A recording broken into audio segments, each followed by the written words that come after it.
Actu, votre rendez-vous entièrement consacré aux jeux vidéo. Et cette semaine, comme vous le voyez derrière moi, eh bien, nous avons décidé de poser notre caméra à la tête dans les nuages, la célèbre salle d'arcade qui vient tout juste de faire peau neuve après plusieurs mois de travaux. Et c'est donc dans ce cadre très amusement que nous allons vous résumer le sommaire de cette nouvelle émission. Et pour ne rien changer, eh bien, on va démarrer avec un reportage qui est consacré à Halo 4 et qui a été tourné à Londres dans les célèbres studios Abbey Road. Et puis bien évidemment, on fera un petit tour des sorties de la semaine avec les tests de Trials Evolution sur Xbox 360, mais également de Disgaea 3 qui sort sur PS Vita. Mais comme vous le savez, avant de regarder ce beau programme, on va tout d'abord s'intéresser aux news fraîches de la semaine avec notre habituel Zap Actu.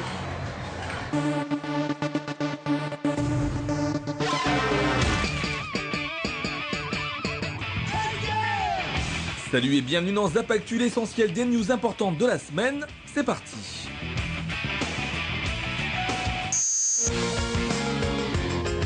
Très à la mode ces derniers temps, les crossovers continuent d'envahir le jeu vidéo avec l'annonce de Project X-Zone, qui n'est autre que le prochain jeu qui réunit les plus grands héros de Capcom, Sega, Bandai et Namco. Il s'agira d'un tactical RPG réalisé en 2D, où les personnages de Resident Evil, Dot Hack, Virtua Fighter, Space Channel 5, Street Fighter, Tekken et bien d'autres encore s'affrontent entre eux. Le titre n'est pour le moment prévu qu'au Japon pour cette année.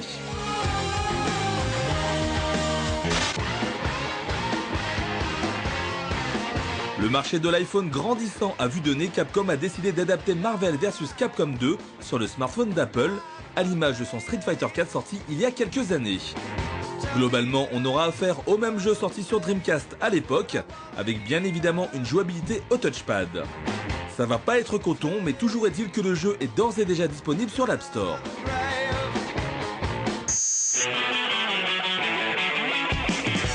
En parlant de Marvel, sachez qu'une rumeur annonce l'arrivée du jeu The Avengers, dont la sortie au cinéma fait grand bruit depuis quelques jours. Curieusement, le film n'a pas bénéficié d'une adaptation vidéoludique pour sa sortie, mais il semblerait que Marvel souhaite corriger cette erreur très rapidement, avec une sortie prévue sur plusieurs supports différents. Espérons que le résultat ne soit pas aussi mauvais que les jeux Iron Man, Thor et Hulk.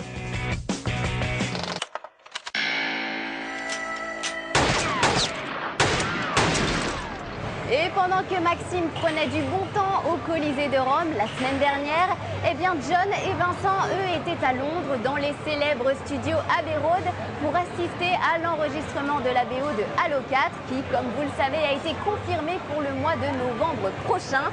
Et ce sont les fans de Massive Attack qui devraient apprécier, mais je ne vous en dis pas plus, regardez.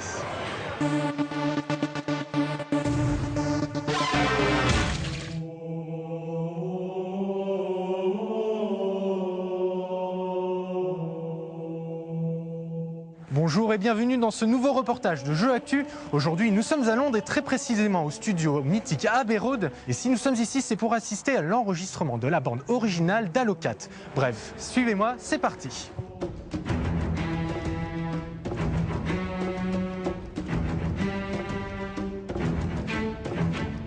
Avec Neil Davidge aux commandes, connu pour avoir collaboré aux albums du groupe Massive Attack, la bande originale des nouvelles aventures de Master Chief est en de très bonnes mains. Et le compositeur anglais travaille activement pour offrir une expérience musicale unique, proche du format cinématographique.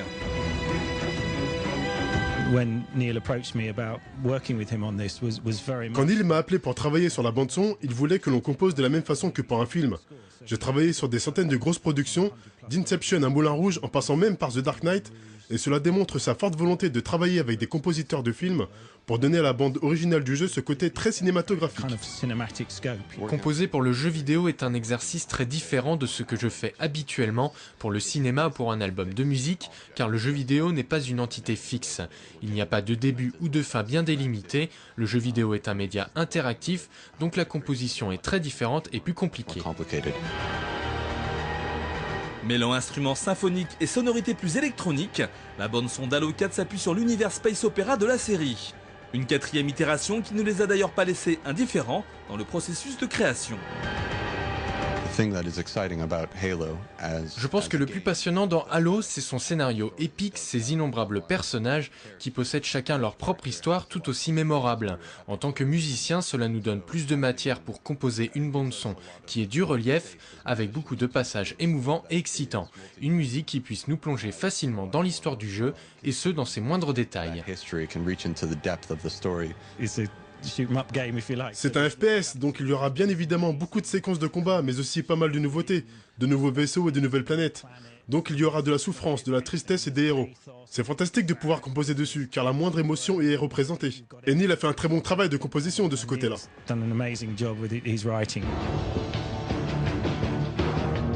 Les joueurs de la première heure ne seront pas pour autant délaissés. Les compositeurs ont mis un point d'honneur à s'inspirer des musiques des précédents volets, dirigés par Marty O'Donnell, tout en venant souffler un vent d'air frais dans la saga. Grâce aux anciennes compositions de Marty O'Donnell, on a pu écrire des mélodies et des pièces de percussion magnifiques de façon très lyrique. On a pu garder cette identité tout en proposant de nouvelles choses. Notre inspiration est donc arrivée en fonction des personnages et des mondes pour lesquels on composait. Les quelques séquences de jeu qu'on a pu voir sont d'ailleurs impressionnantes et on s'est toujours demandé à quoi cela pourrait bien ressembler musicalement.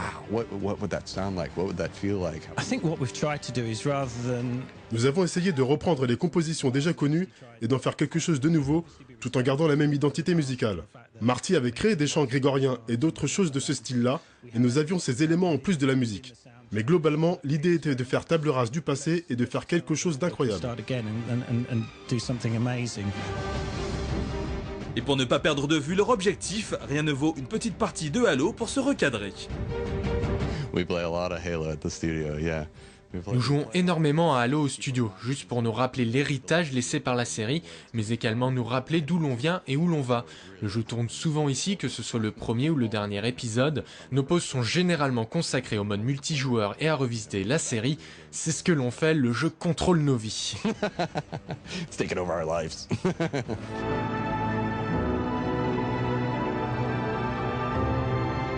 Quoi qu'il en soit, le retour du Master Chief est prévu pour le mois de novembre 2012 sur Xbox 360 bien évidemment, une sortie attendue de pied ferme par de nombreux joueurs.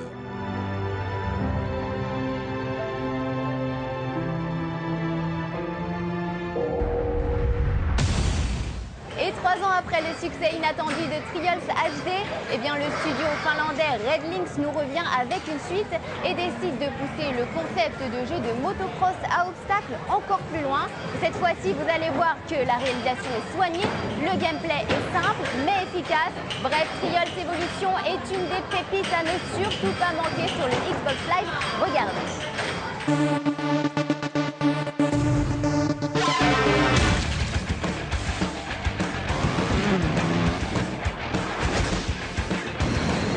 Véritable mine d'or pour les développeurs indépendants, le Xbox Live Arcade a permis aux joueurs de découvrir des perles telles que Shadow Complex, Limbo, I Am Alive ou bien encore Trials HD, sorti en 2009. Le succès fulgurant de ce dernier, 2 millions de téléchargements tout de même, a poussé le studio finlandais Red Lynx à lui offrir une suite. Trials Evolution est donc le digne successeur de Trials HD, qui va pousser le concept encore plus loin. Pour ceux qui ne connaissent pas la série, sachez qu'il s'agit de franchir des obstacles d'un point A à un point B au guidon de votre motocross, et ce le plus rapidement possible, tout en essayant d'éviter de se vautrer trop souvent. Un gameplay enfantin mais ô combien addictif, qui va de pair avec une jouabilité accessible. Une gâchette pour accélérer, une autre pour freiner et le stick analogique gauche pour incliner le pilote. La prise en main est on ne peut plus simple, tandis que les épreuves le sont beaucoup moins. C'est ce qui fait d'ailleurs aussi le charme de Trials Evolution qui propose un challenge relevé et surtout croissant en offrant cette fois-ci des thèmes et des univers différents. Bien sûr, on retrouvera les inévitables tracés forestiers, les routes désertiques et les chemins creusés au beau milieu d'une casse automobile, mais à ces circuits s'ajoutent des paysages beaucoup plus originaux, comme des ruines antiques, des mines plongées dans les ténèbres, ou bien encore le parcours Trial des Limbes, un véritable clin d'œil au jeu Limbo qui reprend l'esthétique noir et blanc du jeu. Bref, ce ne sont pas moins d'une 60aine de pistes qui vous attendent. Mais la grosse nouveauté de Trials Evolution, c'est ce mode multijoueur, jouable en réseau ou online, jusqu'à 4 personnes. Les parties deviennent alors endiablées grâce notamment aux points distribués à la fin de chaque session, en fonction des actions réalisées pendant la course. Autant vous dire que ce mode apporte davantage de piment à cette suite, qui s'impose sans peine comme un indispensable de la Xbox 360. La note jeu actu, 17 sur 20.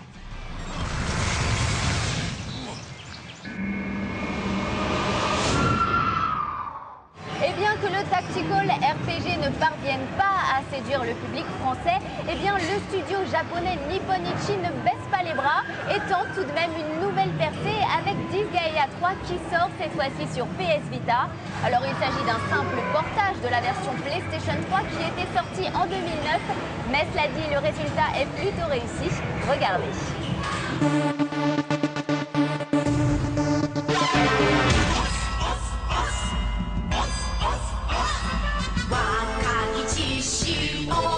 Trois ans après son passage sur PlayStation 3, le tactical RPG de Nippon Ichi Software, Disgaea 3, arrive enfin sur PlayStation Vita dans une version très légèrement remaniée. Renommé en Disgaea 3 Absence of Detention, le jeu conserve bien évidemment l'histoire de base de la première version en nous plaçant dans le rôle du jeune Mao. Son but premier est alors de devenir un véritable héros afin d'éliminer son propre père, l'Overlord, après qu'il lui ait effacé les sauvegardes de son jeu préféré. Un scénario complètement déjanté qui va de situations ridicules en passages complètement fous pour un résultat délirant. C'est d'ailleurs un peu la marque de fabrique de la série qui s'accompagne également d'un gameplay aux petits oignons. Reprenant une grande partie du système de Disgaea 2, cette suite ajoute le Magimorph, à savoir la capacité de fusionner deux unités dans le but d'obtenir une arme spéciale. Assez tactique, cette nouveauté permet de bénéficier de bonus intéressants, mais oblige à sacrifier une unité. Un élément de gameplay qui s'ajoute au géobloc et à la gestion des cases colorées, très importante pour espérer remporter un combat. Une réelle profondeur qui commence pourtant à accuser son âge. En effet, les innovations introduites dans Disgaea 4 sorti sur PlayStation 3 l'année dernière rendent ce Disgaea PS Vita un peu daté. Même si quelques personnages supplémentaires font leur apparition et que de nouvelles histoires sont greffées, rien ne poussera un acheteur de la version PS3 à repasser en caisse.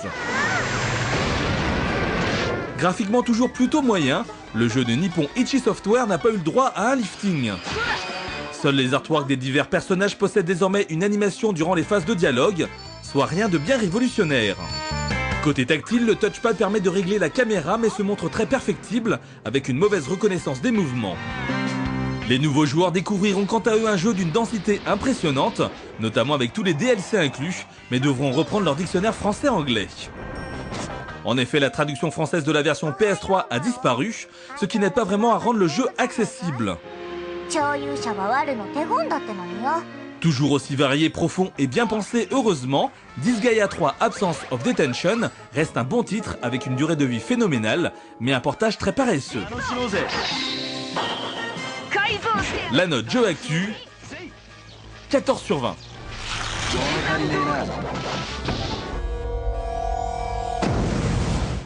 Et bien voilà, c'est déjà la fin de cette émission Jeux Actu. J'espère que vous avez passé un agréable moment en notre compagnie. Bien entendu, j'aurai l'immense plaisir de vous retrouver dès la semaine prochaine pour un nouveau programme, toujours riche en émotions. Et puis n'oubliez pas, si vous souhaitez obtenir toutes les dernières news en matière de jeux vidéo, eh bien je vous donne rendez-vous sur notre site jeuxactu.com. Je compte sur vous et rendez-vous également sur nos réseaux sociaux pour y gagner des jeux et tout plein d'autres cadeaux.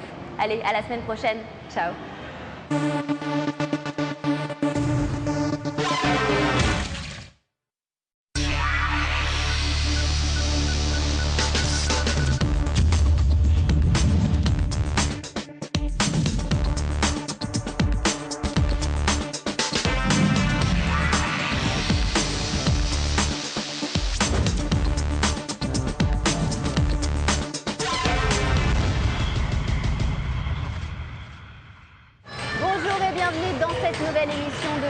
Votre rendez-vous entièrement consacré aux jeux vidéo.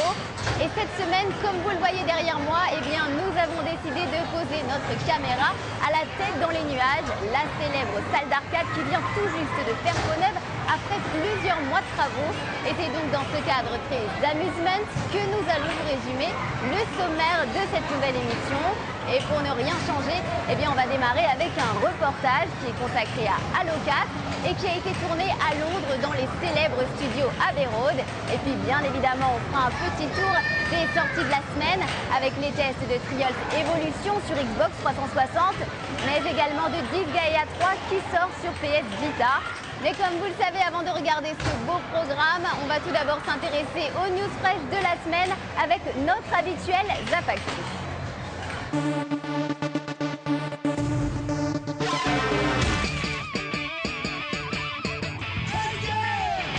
Salut et bienvenue dans Zap Actu, l'essentiel des news importantes de la semaine. C'est parti.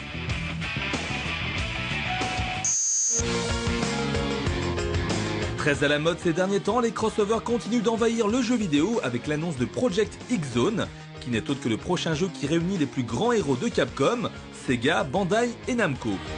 Il s'agira d'un tactical RPG réalisé en 2D, où les personnages de Resident Evil, Dot Hack, Virtua Fighter, Space Channel 5, Street Fighter, Tekken et bien d'autres encore s'affrontent entre eux.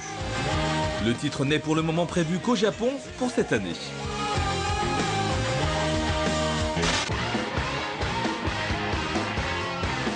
Le marché de l'iPhone grandissant à vue de nez, Capcom a décidé d'adapter Marvel vs Capcom 2 sur le smartphone d'Apple, à l'image de son Street Fighter 4 sorti il y a quelques années. Globalement, on aura affaire au même jeu sorti sur Dreamcast à l'époque, avec bien évidemment une jouabilité au touchpad. Ça va pas être coton, mais toujours est-il que le jeu est d'ores et déjà disponible sur l'App Store.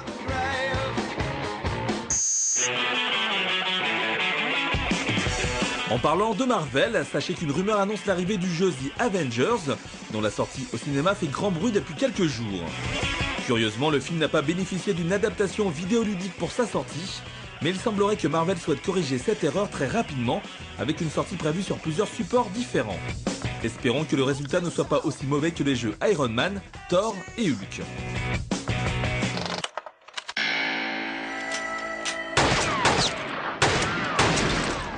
Et pendant que Maxime prenait du bon temps au Colisée de Rome la semaine dernière, eh bien John et Vincent, eux, étaient à Londres dans les célèbres studios Abbey Road pour assister à l'enregistrement de la BO de Halo 4 qui, comme vous le savez, a été confirmé pour le mois de novembre prochain. Et ce sont les fans de Massive Attack qui devraient apprécier, mais je ne vous en dis pas plus, regardez.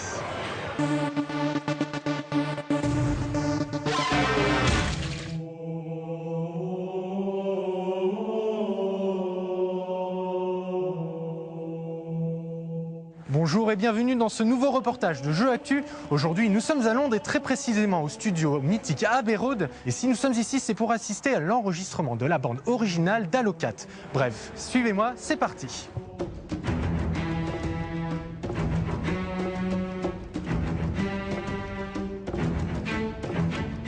Avec Neil Davidge aux commandes, connu pour avoir collaboré aux albums du groupe Massive Attack, la bande originale des nouvelles aventures de Master Chief est en de très bonnes mains. Et le compositeur anglais travaille activement pour offrir une expérience musicale unique, proche du format cinématographique.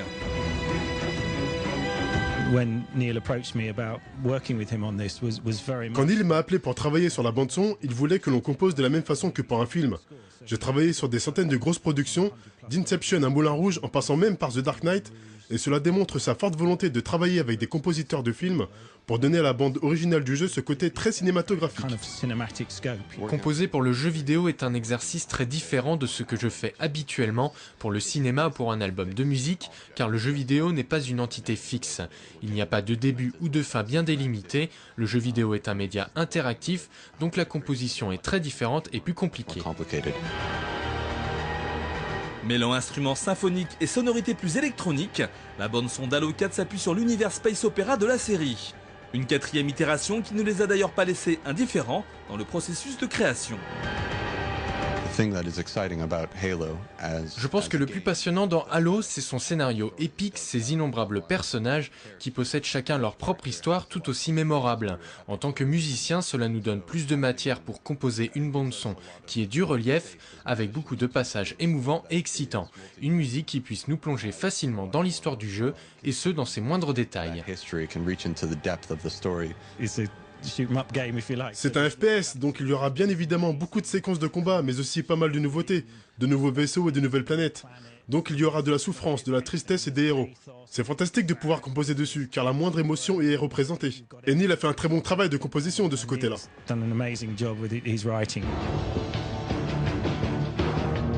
Les joueurs de la première heure ne seront pas pour autant délaissés. Les compositeurs ont mis un point d'honneur à s'inspirer des musiques des précédents volets, dirigés par Marty O'Donnell, tout en venant souffler un vent d'air frais dans la saga.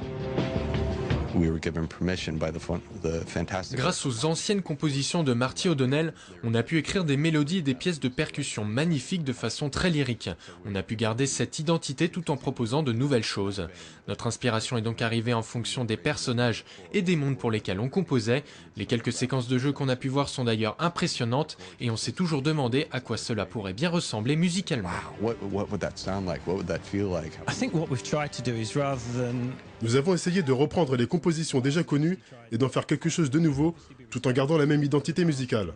Marty avait créé des chants grégoriens et d'autres choses de ce style-là, et nous avions ces éléments en plus de la musique. Mais globalement, l'idée était de faire table rase du passé et de faire quelque chose d'incroyable. Et pour ne pas perdre de vue leur objectif, rien ne vaut une petite partie de Halo pour se recadrer.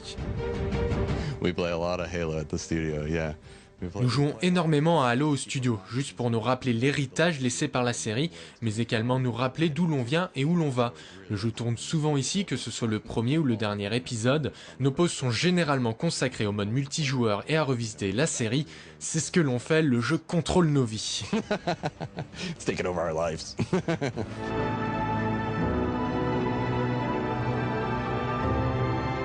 Quoi qu'il en soit, le retour du Master Chief est prévu pour le mois de novembre 2012 sur Xbox 360 bien évidemment, une sortie attendue de pied ferme par de nombreux joueurs.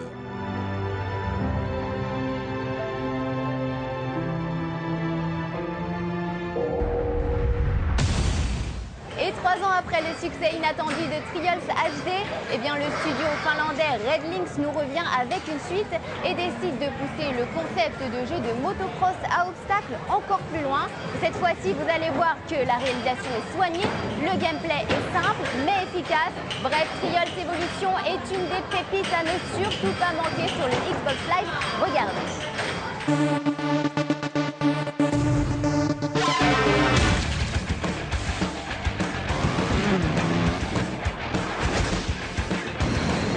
Véritable mine d'or pour les développeurs indépendants, le Xbox Live Arcade a permis aux joueurs de découvrir des perles telles que Shadow Complex, Limbo, I Am Alive ou bien encore Trials HD, sorti en 2009. Le succès fulgurant de ce dernier, 2 millions de téléchargements tout de même, a poussé le studio finlandais Red Lynx à lui offrir une suite. Trials Evolution est donc le digne successeur de Trials HD, qui va pousser le concept encore plus loin. Pour ceux qui ne connaissent pas la série, sachez qu'il s'agit de franchir des obstacles d'un point A à un point B au guidon de votre motocross, et ce le plus rapidement possible, tout en essayant d'éviter de se vautrer trop souvent. Un gameplay enfantin mais ô combien addictif, qui va de pair avec une jouabilité accessible. Une gâchette pour accélérer, une autre pour freiner et le stick analogique gauche pour incliner le pilote. La prise en main est on ne peut plus simple, tandis que les épreuves le sont beaucoup moins. C'est ce qui fait d'ailleurs aussi le charme de Trials Evolution qui propose un challenge relevé et surtout croissant en offrant cette fois-ci des thèmes et des univers différents.